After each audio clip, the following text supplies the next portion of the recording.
Fire!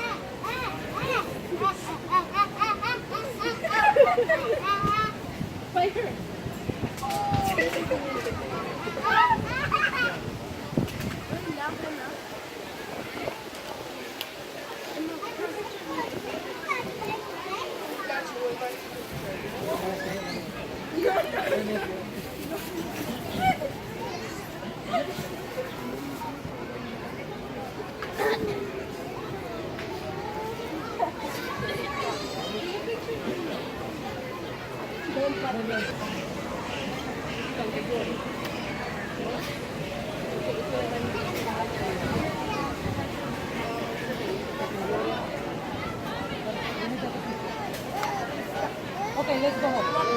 Let's go home.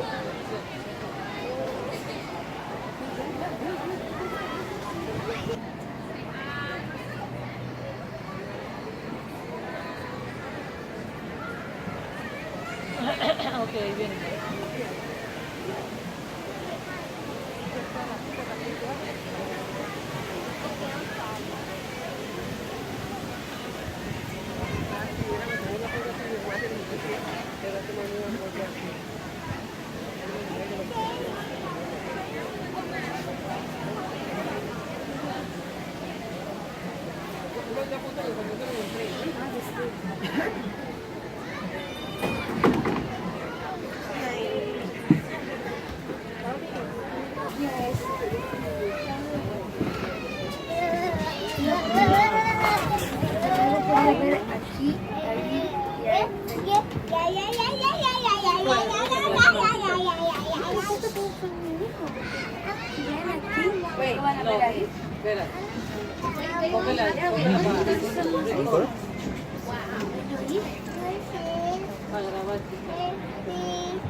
Monorail. My name is Noelle. I'll be your tour guide and driver today. Hello, everybody.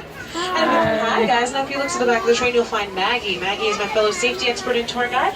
She's here to enforce the rules, so we can wave to the back of the train and say, "Hey, Maggie." All right, guys. Before we get started, just a rule to touch base on. I'm going to ask that we all please remain seated with arms and legs inside the train at all times for your safety, and that children remain seated securely in a seat or in a lap for the entirety of the tour. Now, folks, without further ado, we're currently passing over the beautiful Bronx Zoo, which is approximately 24 miles long, begins at the Kensico Dam in Westchester County, and is a flourishing habitat for ducks, turtles, fish, beaver, and all manners of migrating birds. Now, as we round this bend and come up to our first area, we are being greeted by India's national bird, the peafowl. Males are called peacocks and females are called peahens. Males can be identified by their long blue necks as well as their impressive, beautiful back feathers that they present and display for the peahens during the mating season. The peahens can be identified by their brown plumage, green necks, and lack of back feathers. And it may interest you folks to know that the peafowl are the only animals here at the Bronx Zoo that get free roam and range in the entirety of the zoo property. So with that being said, I encourage everyone to keep those eyes peeled and to keep those cameras out at the ready, because you'll see quite a few of those birds walking along the road right near you as you continue to visit us. We have two types of deer in this species of antelope that are normally in this area, but they've migrated to the left-hand side and over the hill. We'll catch up in about 6 to 8 minutes, but in the meantime, we are approaching some huts that tell a very interesting conservation story. I've got a piece of that story for you folks right here. Farmers in Indonesia live closely with wild animals, like elephants, which we will see shortly. WCS field staff work with local leaders and farmers in Indonesia to come up with the Crop Protection Unit. This unit created many different ways for farming to continue in close proximity of wild animals. One strategy was to soak ropes in chili powder. Mongolian wild horses, or Przewalski's horses as they're also known, were extinct in nature for quite some time and could only be found in captivity, but there have been recent reintroductions of these horses to the wilds of China and Mongolia, thanks to herds raised in North America as well as various Asian zoos. And as we round the bend, folks, you're seeing the entirety of our herd of Mongolian wild horses right here in the foreground. Now, as you pass them by, you might notice some differences, both visual and genetic, between a Mongolian wild horse we have in this enclosure and a domesticated horse you might find if you were to visit a farm. Mongolian wild horses are shorter in stature with a stockier build and shorter legs, and they also feature the erect mane that's missing the forelock. For those of you who are unfamiliar with that terminology, forelock references the piece of the mane that falls directly over the forehead and eye of a domesticated horse, so Mongolian wild horses are in fact missing that feature.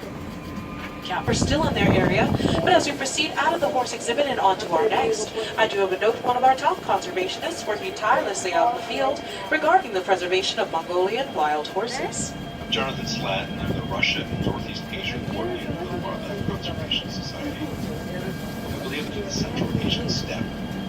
The world needs happy stories to watch the impossible become possible and to see what we're storing. That's what's happening today. It's called the brown antler deer, and the second is called the Gaur.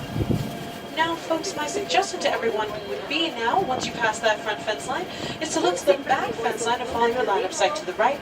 Usually at this time of the day, our animals like to migrate over to that right-hand side. And if you continue to look toward the rear fence and follow it across to the right, you'll start to see some tan deer lying flush against the back fence line over on the right-hand side.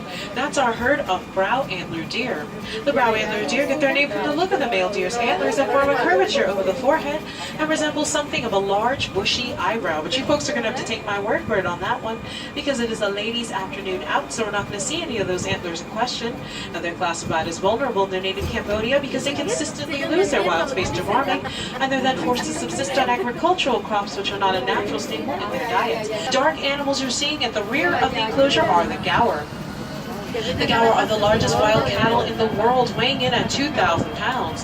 They stand 6 feet at the shoulder and are 10 feet in length, and with their impressive size and massive horns, the Gaur have the capability to fend off an attack from practically any noise from that outside traffic, and to allow our next animals to feel a bit more at home and comfortable in their respective areas. Now, folks, you've been doing a marvelous job with this so far, and I thank you very much, but I will take this opportunity once again to... Now, we don't have to look too hard to find him. As soon as you enter this first area, look to the footpath on your left-hand side going up the hill. You're going to see Josie, our adult male tiger. He's 5 years old and weighs about 350 pounds. Now, my lovely guests in the back of the train, I've not forgotten you guys. As soon as you clear the fence line, look straight ahead, off to your left-hand side along the footpath, and follow your eyes over to the right. You'll see Josie. He's walking in parallel to the train at this point along the back fence line. Now, a tiger such as Josie hunts a variety of different animals out in the wild, but they usually prefer medium-sized deer and wild hogs. They'll gorge themselves on a fresh kill, eating up to 40 pounds of meat at one time. To put that into a human perspective, with those of us on the train, that would be like you or I eating about 160 hamburgers in one sitting. After a meal of that size, a tiger such as Josie tend to be highly territorial. So keeping that in mind, we allow him to have his own space to run around and roam in this area. But if you'd like to see more tigers and additions, and also it's a very fun enclosure, everyone, so make sure you stop on in and take a look. I think you'll enjoy it. Inside, on top of the rocks, you'll get a quick secondary glimpse of the Gaur. In this next area, we'll catch up with some of the deer and antelope, but if you guys look out into the field, toward the base of that hill, and off to your left-hand side, you're going to see some brown deer with white spots. These are called the axis deer. We've exhibited axis deer here at the Bronx Zoo ever since we opened our doors to the public for the first time, which was way back in 1899. We also had some animals with tan tops and white bellies, known as the black-backed antelope. They're the smallest antelope species in Asia, just standing at 2.5 feet, and in the Malay language, the word babarusa means pig deer, because many felt that the male's tusks resembled deer antlers. In our first pen, we'll be looking for our male babarusa pig. His name is Fez, and we'll be looking for our second male in the second pen, Linus. Now, if you look to the lower right-hand side, right in front of the train, you'll be looking at Fez. He's in a rough position, guys, so you might be hard to see. Hopefully you have better luck with Linus. Goodness, I don't see Linus in the second pen. I think he's out to the left-hand side. I see some people pointing. All right, Linus is out to that left. Don't think you're going to miss our next two lovely ladies, but folks, I will ask that we all remain seated, please, and keep our voices low so we don't startle Patty and Maxine, our two female Asian elephants. Now, Maxine's very close to the train. We'll be catching up to her in just a moment, folks. Now, next to the pond off to the right, you're looking at Patty, and coming up on our left-hand side, on our right-hand side, you will see Maxine. Now, Patty and Maxine are the best of friends here at the Bronx Zoo, and they're always exhibited together as a result. They're approximately 40 years old and weigh about 10,000, and the trunk, which is an adaptation that only Asian elephants possess, allows Patty, who once again is standing at the back of the exhibit along the fence line to the right, and Maxine, who's standing just in front of the pond here, to perform small, nuanced tasks like plucking grass or drinking water. It could also aid them in a much larger task like ripping a small tree right out from the roots with enormous force. Now don't be fooled by the wrinkles you might see on the girls as we pass them by. They live in the lap of luxury here at the Bronx Zoo, in addition to a private pool. Alright, ladies and gentlemen, if you'll just bear with me, I have a sneaking suspicion that Callie is on the other side of the enclosure. I'm just going to make sure she's not over here before I send us to that other side. One moment. Alright, you guys, no rhino on this end in the summer of 2013. Now, folks, caring for a creature such as Callie is one thing, but breeding is a whole different and frankly kind of difficult challenge. While we're on this, waiting is a period of about 12 to 16 months on average. Now, folks, if you start to look through the trees and foliage, you'll start to see Callie. But if you don't see her yet, no problem. Just wait till I round the bend and then look straight ahead on the left-hand side, and you'll see Callie standing in the foreground. There she goes. She's having her lunch. She's eating a bit of hay there. Now, in front of Callie, you're going to see a large mud puddle that's definitely worth note because it's vital to the health and safety of rhinos everywhere. It's a highly common misconception to believe that the rhinoceros is an armor-plated animal, but I'm here to tell you guys that's simply not the case. Callie here has a very thin, sensitive skin that needs constant protection from the sun and insect bites, and the mud serves her with the protection. Are the smallest of the world's rhinos, and they are considered critically endangered. My name is Wulan Pusparini, and I'm the Species Conservation. But that's because Asia is a continent known for its deer diversity as well as a multitude of deer species that it hosts. This large open field is home to 3 different types of deer and also to a species of antelope, and as we enter the enclosure, many zoos. The largest deer we have on display for you in this area are called the sandbar deer. They're the largest deer in southern Asia, standing 5.5 feet. Formosan sika deer are also lying down against the fence line, and so are some of our Nilgai antelopes. You'll see one of them is a big tan animal with the black and white pattern down their hooves. Now, as we cross the double fence line, we're now on the lookout for the lovely photo opportunity right about here. So please enjoy.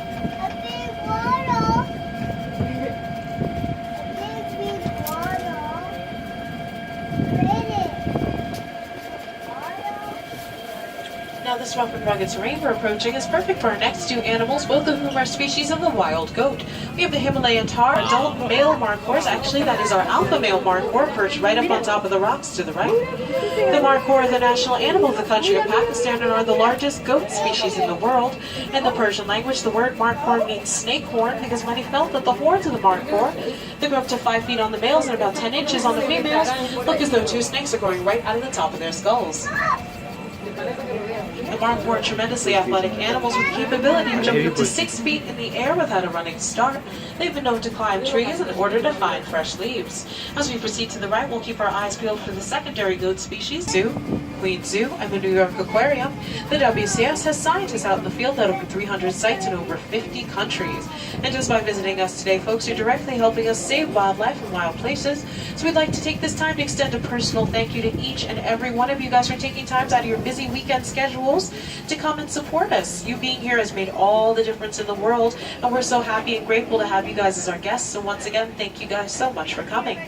Now, in a moment, I will be stopping the train. This is not the final stop on the tour, so I'm going to ask that we all please remain seated. I just need to allow my train's crew, myself, Noelle, and my partner and fellow tour guide at the back of the train, Maggie. We'd like to both thank you so much for joining us here on the Wild Asia Monorail. I sincerely hope that you folks enjoyed your tour and you like seeing our animals here in Wild Asia. Now, folks, when the train has come to a complete stop and the doors have opened, I'm going to ask that my front 6 cars please exit to your right. Last 2 cars, please exit to your